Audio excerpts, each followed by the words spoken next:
గతేడాది చెన్నై సూపర్ కింగ్స్ను విజేతగా నిలిపిన ధోని మరోసారి నాయకుడిగా రాబోతున్నాడు. ఈసారి గెలిచి 6వ ట్రోఫీ అందివ్వాలని అభిమానులు కోరుకుంటున్నారు. ముంబై ఇండియన్స్ కొత్త కెప్టెన్గా హార్దిక్ పాండ్యా సిద్ధమయ్యాడు. రోహిత్ శర్మ వారసుడిగా అతను ఎలా రాణిస్తాడో చూడాలి. 6వ కప్ ముచ్చట హార్దిక్ పాండ్యా తీర్చాలనేది ఫ్యాన్స్ కోరిక. Faf du Plessis royal Challengers బెంగళూరుకు వరుసగా 3వ ఏడాది కెప్టెన్సీ చేస్తున్నాడు. ప్రతి సీజన్ బాగా ఆడినా ప్లేఆఫ్స్కి చేరడంలో విఫలమయ్యే ఆర్సీబీని 2022లో క్వాలిఫైర్కి తీసుకెళ్లాడు డు ప్లెసిస్. రోడ్డు ప్రమాదంలో తీవ్రంగా గాయపడి గతేడాది ఐపీఎల్కు దూరమయ్యాడు రిషబ్ పంత్. ఈ ఏడాది ఢిల్లీ క్యాపిటల్స్ కెప్టెన్గా బరిలోకి దిగుతున్నాడని టాక్. అయితే కీపింగ్ చేయడని సమాచారం.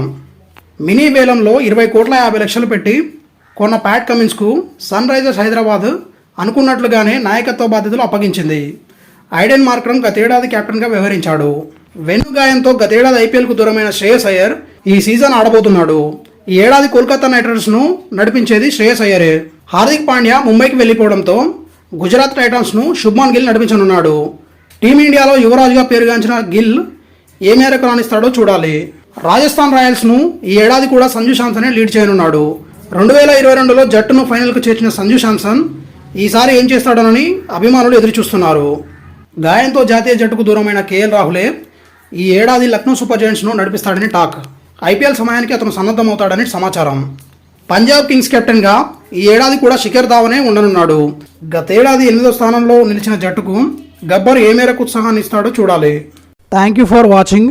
Please like, share, comment and subscribe for more videos. Daily dose YouTube channel.